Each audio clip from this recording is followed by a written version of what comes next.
ओम शांति। ओम शांति। आज 16 जुलाई 2026 दिन गुरुवार की साकार मुरली। आइए अब सुनते हैं मीठे मीठे बाप दादा के मधुर महावाक्यों को। मीठे बच्चे, यह पुरुषोत्तम बनने का संगम युग है। इसमें कोई भी पाप कर्म नहीं करना है।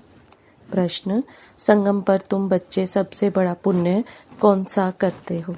उत्तर, स्वयं को बाप के हवाले कर देना अर्थात संपूर्ण स्वाहा हो जाना, यह है सबसे बड़ा पुण्य। अभी तुम ममत्व मिटाते हो, बाल बच्चे घर बार सबको भूलते हो, यही तुम्हारा व्रत है। आप मुए मर गई दुनिया। अभी तुम विकारी संबंधों से मुक्त होते हो। गीत जले न क्यों परवाना। ओम शांति। यह सब भक्ति मार्ग में बाप की महिमा करते हैं। यह है परवानों की क्षमा के लिए महिमा। जबकि बाप आए हैं तो क्यों ना जीते जी उनके बन जाएं। जीते जी कहा ही उनको जाता है जो एडॉप्ट करते हैं। पहले तुम आसुरी परिवार के थे, अब तुम ईश्वरीय परिवार के बने हो। जीते जी ईश्वर ने आकर तुमको एडॉप्ट किया है, जिसको फिर शरणागति कहा जाता है।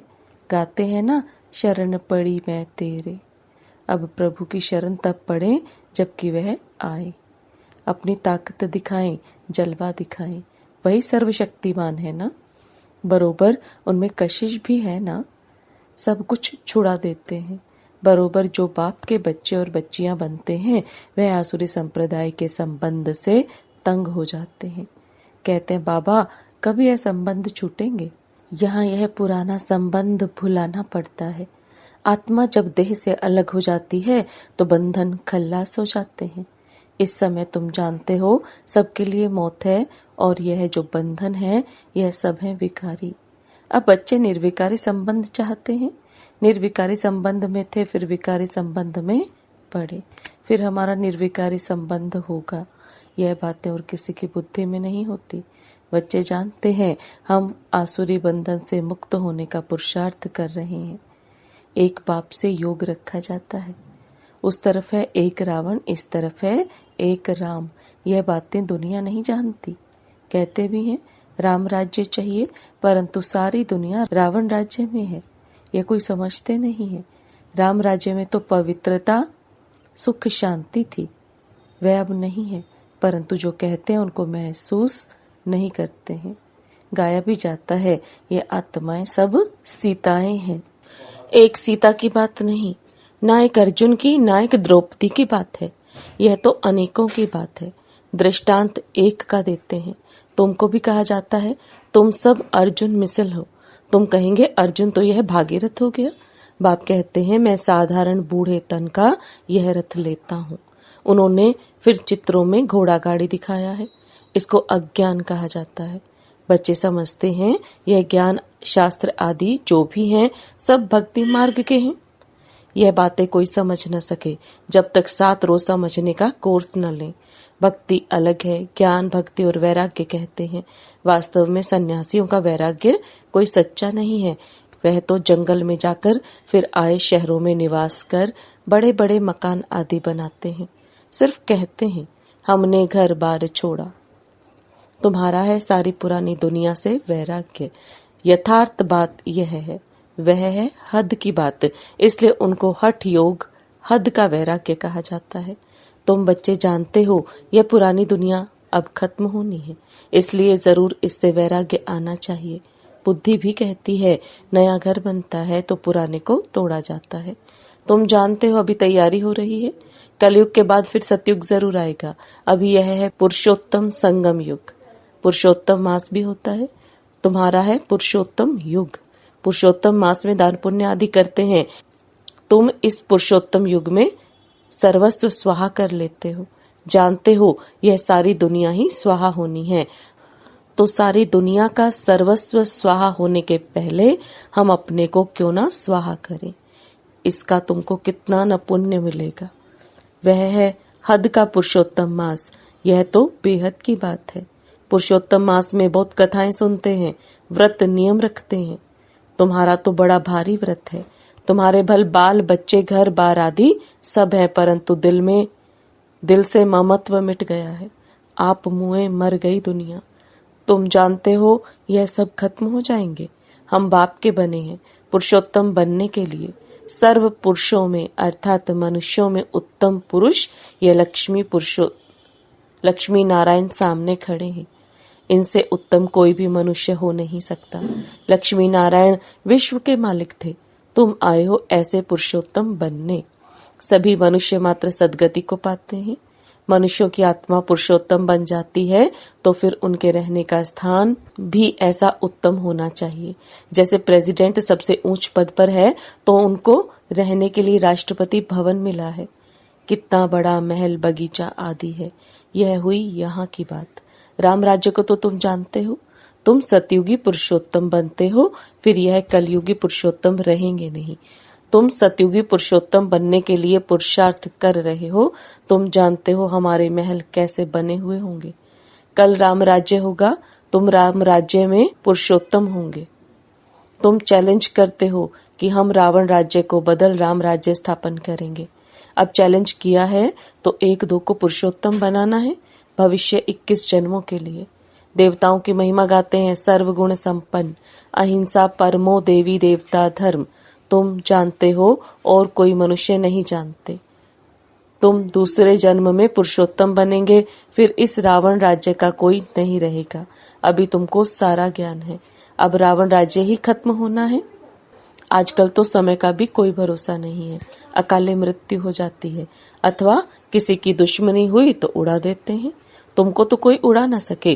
तुम अविनाशी पुरुषोत्तम हो, यह है विनाशी, सो भी रावण राज्य में।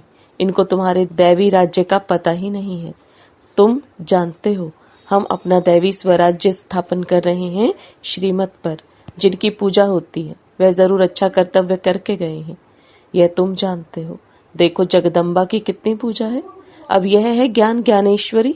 तुम जगदम्बा की बच्चियां हो, ज्ञान ज्ञानेश्वरी और राज राजेश्वरी। दोनों में उत्तम कौन?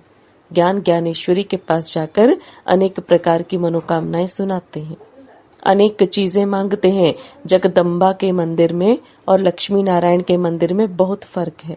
जगदम्बा का मंदिर बहुत छोटा है, छोटी जगह में भीड़ बहुत पसंद करते हैं। श्रीनाथ के मंदिर में भी बहुत भीड़ होती है। कपड़े का सोटा लगाते हैं हटाने के लिए। कलकत्ते में काली का मंदिर कितना छोटा है, अंदर बहुत तेल और पानी रहता है। अंदर बड़ी खबरदारी से जाना पड़ता है, बहुत भीड़ रहती है। लक्ष्मी नारायण का मंदिर तो बहुत बड़ा होता है। जगदम्बा का छोटा क्यों?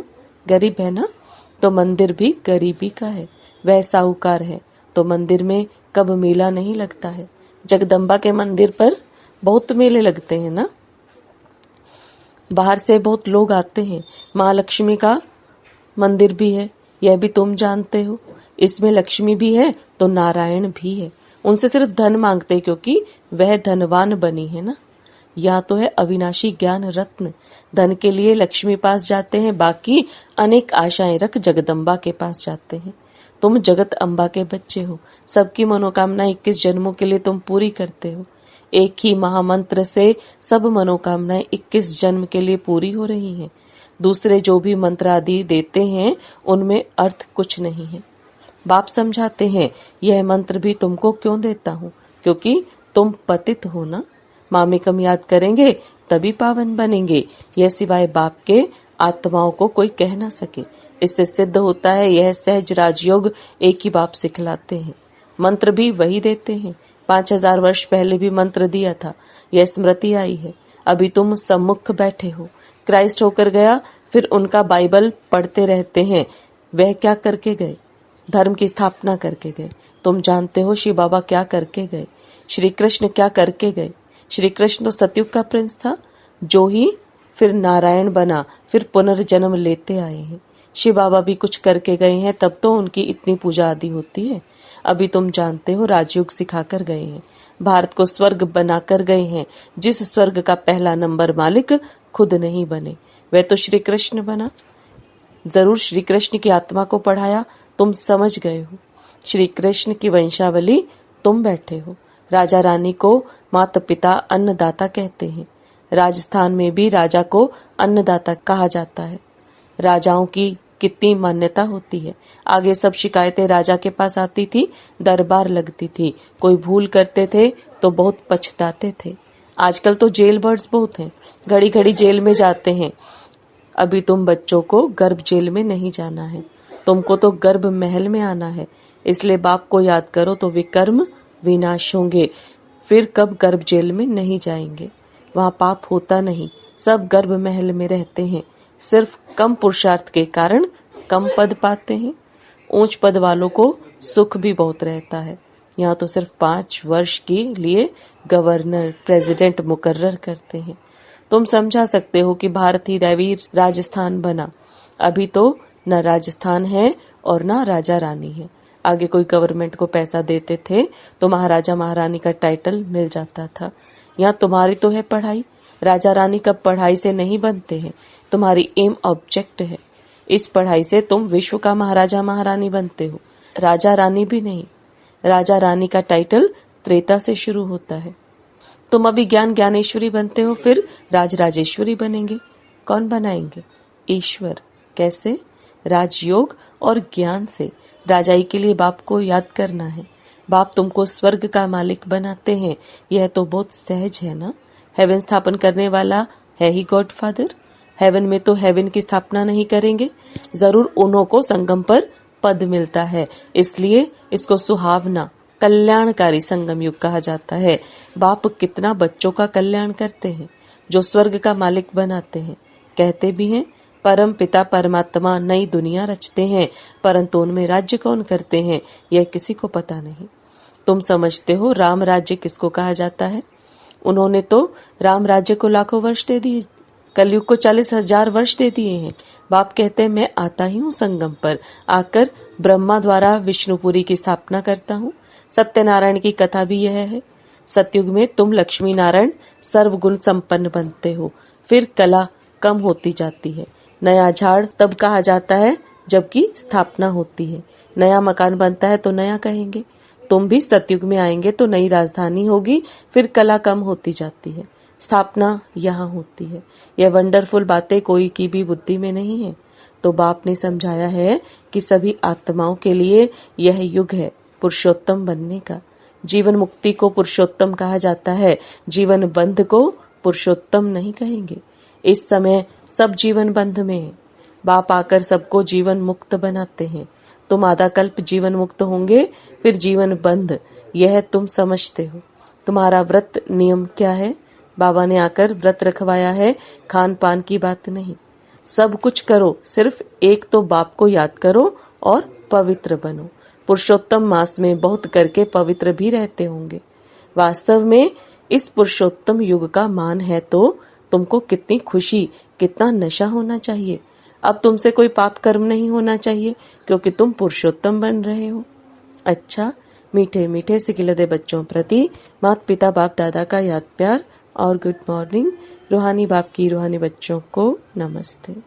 रूहानी बच्चों की रूहानी बाप दादा को याद प्यार, गुड मॉर्निंग और नमस्ते। धारणा के लिए मुख्य सार। इस पुरुषोत्तम युग में जीवन मुक्त बनने के लिए पुण्य कर्म करने हैं, पवित्र जरूर रहना है, घर बार आदि सब होते दिल से ममत्व मिटा देना है, श्रीमत पर अपने तन मन धन से दैवी राज्य स्थापन करना है, पुरुषोत्तम बनाने की सेवा करनी है। वरदान, सहयोग द्वारा स्वयं को सहज योगी बनाने वाले निरंतर योगी भव। सहयोग द्वारा स्वयं को सहज योगी बनाने वाले निरंतर योगी भव। अब बाप दादा के वरदान को विस्तार में समझेंगे। संगम युग पर बाप का सहयोगी बन जाना, यही सहज योगी बनने की विधि है, जिनका हर संकल्प, शब्द और कर्म बाप की व अपने राज्य की स्थापना के कर्तव्य में सहयोगी रहने का है। उसको ज्ञानी, योगी तो आत्मा, निरंतर सच्चा सेवाधारी कहा जाता है। मन से नहीं तो तन से, तन से नहीं तो धन से, धन से भी नहीं तो जिसमें सहयोगी बन सकते हो उसमें सहयोगी बनो, तो यह भी योग है। जब हो ही बाप के तो बाप और आप, तीसरा कोई ना हो, इससे निरंतर योगी बन जाएंगे। स्लोगन, संगम पर सहन करना अर्थात मरना ही स्वर्ग का राज्य है। संगम पर सहन करना अर्थात मरना ही स्वर्ग का राज्य है। ये अव्यक्त इशारे ज्वाला स्वरूप स्थिति में रह शक्तिशाली याद का अनुभव करो। समय प्रमाण रहे हुए जो भी मन के संबंध संपर्क के हिसाब किताब हैं, उसे ज्वाला स्वरूप याद में भस्म करो। लगन है, इसमें बाप दादा भी पास करते हैं, लेकिन अभी लगन को अग्नि रूप में लाओ। विश्व में चारों ओर भ्रष्टाचार अत्याचार की अग्नि जल रही है, वह आप बच्चों के योग अग्नि से ज्वाला रूप याद से समाप्त हो जाएगी। ओम शांति।